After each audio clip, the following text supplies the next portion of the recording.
Welcome to my YouTube channel दोस्तों। यह मेरा फर्स्ट वीडियो है। आज 31 अगस्त है और कल से एक न्यू मंथ चालू हो रहा है और नया टारगेट भी हम लोग के लिए चालू हो रहा है।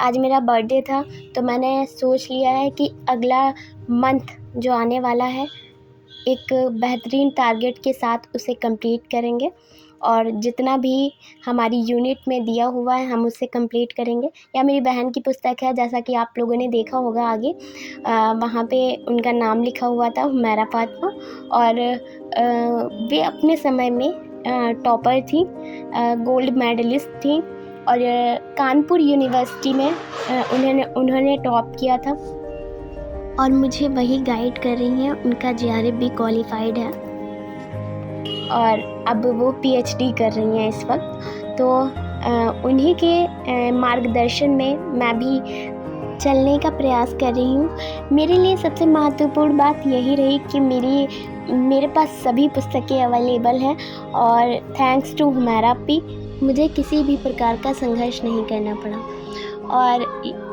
वही मेरा मार्गदर्शन कर रही हैं। यदि आपको किसी भी प्रकार का मार्गदर्शन या इस फील्ड में जाने के लिए कैसे क्या होता है कुछ भी पूछना हो, आप इस चैनल से या स्वयं उन्हीं के चैनल से जुड़ सकते हैं।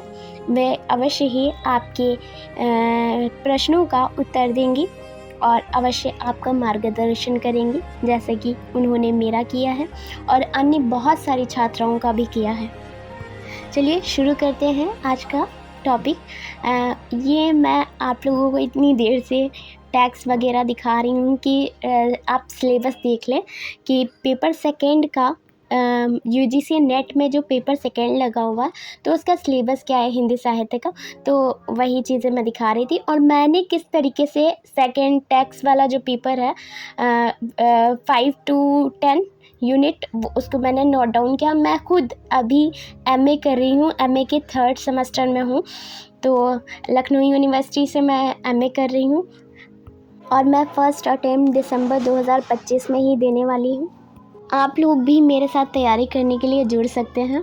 और ये हिंदी कविता है और मैंने उनको सन के साथ में, किस सन में वो प्रकाशित हुई उसके साथ में लिख लिया है। आप भी ऐसा कुछ कर सकते हैं ताकि आपको क्रम से याद हो जाए। ये 22 रचनाएं हैं। राइटिंग मेरी ज़्यादा अच्छी नहीं है लेकिन लिखा है तो आपको दिखा दिया है। तो हिंदी उपन्यास इसी प्रकार लिख लेंगे और फिर क्रम से लिख लेंगे। जो पहले प्रकाशित हुई है उसे पहले लिख लेंगे और बाद में जो प्रकाशित हुई उसे बाद में लिखेंगे। इसी प्रकार से मैंने पूरा टेक्स्ट लिखा हुआ है ताकि मुझे याद हो जाए। ऐसा ही कुछ आप लोग भी कर सकते हैं और ऐसे क्रम से याद भी हो जाता है और जल्दी भी याद हो जाता है। मैंने आपको जो ट्रिक बताई है उसके अकॉर्डिंग आप उस तरीके से याद करें तो क्रम से भी याद हो जाएगा। और अब हमारे पास सिर्फ 3 मंथ ही बचे हैं, तो मैंने अपने बर्थडे पर एक प्रण लिया है कि मुझे इन 3 महीनों में अपने दोनों पेपर कवर करने हैं और पूरा सिलेबस कंप्लीट करना है, ताकि वहाँ पे ये ना रहे कि मैंने ये पढ़ा नहीं है। तो मुझे सब कुछ पढ़ना है और अच्छे से पढ़ना है ताकि मुझे याद भी रहे, तो साथ साथ रिवीजन भी चलता रहेगा। और मैंने कुछ मंथली टारगेट बनाया है कि मैं सारी यूनिट्स को डिवाइड करके पूरे महीने में कैसे इसको कवर कर सकती हूँ।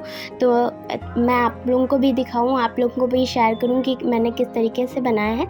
ये मेरा पेपर सेकंड का है टारगेट कि मुझे यूनिट फर्स्ट हिंदी भाषा और उसका विकास फर्स्ट वीक में 1 से 8 तक डेट में ही कंप्लीट करना है। 1 से 8 तक एक ही हफ्ते में। हिंदी कहानी पार्ट टेक्स्ट जो है वो उसी वीक में कंप्लीट करना है। 2 यूनिट को एक ही वीक में कंप्लीट करना है। और यूनिट 8 हिंदी नाटक टेक्स्ट जो है वो वीकली कंप्लीट करना है, दिनांक 9 से दिनांक 16 तक एक ही हफ्ते में। और हिंदी कविता 3rd वीक में 17-24 तक और वैचारिक पृष्ठभूमि, फिर हिंदी निबंध, ऐसे ही करके मुझे सारा मैंने डिवाइड कर लिया है। फिर 10 वाली यूनिट 6 यूनिट और जो ये सेकंड यूनिट है इसके ऊपर ज़्यादा फोकस करना है, क्योंकि इसमें से 30 से 35 क्वेश्चन बनते हैं हर पेपर में। तो इस पे ज़्यादा कुछ फोकस करना पड़ेगा, तो इसके लिए ज़्यादा वक्त भी लगेगा। मुझे लग रहा है कि इसके लिए थोड़ा सा वक्त बढ़ाना भी पड़ेगा मुझे। 15 दिन में ये कंप्लीट नहीं हो पाएगा, तो इसलिए थोड़ा सा आप मैनेज कर लें, जैसा आपको लगे सही। मुझे तो सही लग रहा है। और 3rd मंथ में मॉक टेस्ट, रिवाइज, PYQ और फोकस ऑन ट्रिकी क्वेश्चन जो हम लोग के नए क्वेश्चन बनते हैं हर वर्ष, तो उन्हें ज़रूर लेंगे, क्योंकि हर वर्ष कुछ नया पूछते ज़रूर हैं। और ऐसा ही मैंने फ़र्स्ट पेपर के लिए भी बनाया है। चलिए मैं वो भी दिखा देती हूँ। ये मेरा फ़र्स्ट पेपर का है। तो unit first teaching aptitude first week में कंप्लीट करना है, फिर सेकेंड वीक में रिसर्च एप्टीट्यूड इसी प्रकार से कंप्लीट करना है, और फिर 3rd वीक कम्युनिकेशन, ठीक है, सेकेंड वीक में अच्छा इसे कंप्लीट करना है। फिर यूनिट 8 को मैथमेटिकल रीजनिंग जो है उसको ऐसे ही कंप्लीट करना है 2 यूनिट में, क्योंकि मैथमेटिकल रीजनिंग थोड़ा मेरा कंप्लीट भी है, थोड़ा पढ़ा हुआ भी है, तो इसलिए उसमें ज़्यादा टाइम नहीं लगेगा। फिर 5वीं यूनिट ऐसे ही पीपल डेवलपमेंट वाली, हायर एजुकेशन वाली 6 यूनिट ऐसे ही मैंने डिवाइड कर लिया है, जैसा मैंने पेपर सेकेंड की यूनिटों को डिवाइड किया था, सेम टू सेम उसी तरीके से मैंने यूनिटों को डिवाइड किया है। और मैंने यहाँ पे एक गलती कर दी कि ICT थोड़ा टफ़ यूनिट है और ये पीपल डेवलपमेंट वाला भी यूनिट थोड़ा टफ़ है, तो मैंने उसको एक ही वीक में कर दिया है। इसे मुझे चेंज करना पड़ेगा, आप भी ऐसा देख लीजिएगा। जैसा कि टीचिंग एप्टीट्यूड है, रिसर्च एप्टीट्यूड, ये थोड़ा इजी यूनिट्स हैं, तो इनके अलावा मतलब जैसे कि रिसर्च एप्टीट्यूड, टीचिंग एप्टीट्यूड के साथ हम कोई एक टफ़ यूनिट ले सकते हैं, तो इस तरीके से हम मैनेज कर सकते हैं, तो जल्दी हो जाएगा और हमें समझ में भी आएगा और बोर भी नहीं होंगे। ये सबसे टफ़ यूनिट्स 2 हैं यहाँ पे, लॉजिकल रीजनिंग और DI, तो दोनों को मैंने लास्ट में रखा है, थोड़ा सा ज़्यादा टाइम इन्हें देना पड़ेगा। और लास्ट में वही सेम टू सेम जो सेकेंड यूनिट में मैंने सेकेंड पेपर में किया वही करना है, mock test, revise, PYQ, focus on tricky questions, ठीक है। तो ऐसे करके हम अगर पढ़ेंगे थोड़ा सा सिस्टमेटिक ढंग से, तो हम अवश्य ही जिस टारगेट के लिए निकले हैं, जिस टारगेट के लिए हम पढ़ रहे हैं, वो कंप्लीट होगा।